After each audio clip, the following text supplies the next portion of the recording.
नमस्कार मंडळी. तर आज मी करते सुक्या गवारीच्या शेंगा. तर काही नाही, लाल तिखट वगैरे टाकलं, हळद पावडर, धना पावडर आणि आता वरून शेंगदाण्याचं कूट. तर ते छान लागतात, असे पण छान लागतात. तर मला काय म्हणायचं माहिती का, कोणत्याही गृहिणी ना खूप मन लावून स्वयंपाक करत असते आणि मग त्या वस्तू म्हणजे भाज्या किंवा ते पदार्थ छान होतात.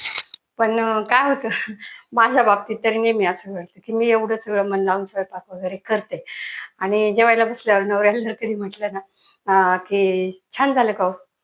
हा, चांगलं झालं. गवारीच्या शेंगाच कवळे आणले होते नाही का मी. आणि काल पण असंच झालं. मटण खायचं होतं त्यांना, तर बोकडाचं मटण आणलं आणि मग मी इतकं छान भाजी केली, सुंदर झाली होती भाजी, नेहमीच होते. आणि मग मी म्हटलं की अरे वा, कशी झाली, मस्त झाली ना हो भाजी. हम्म. मटण मस्त होतं ना, कवळं कवळं. म्हणजे करणारणीची काही मेहनतच नाही. मला काय म्हणायचं, बेसिक गोष्ट जरी चांगली असेल ना, तर पण तिला त्याच्यावर जेव्हा आपण काम करू तेव्हा ती अधिक छान होते की नाही.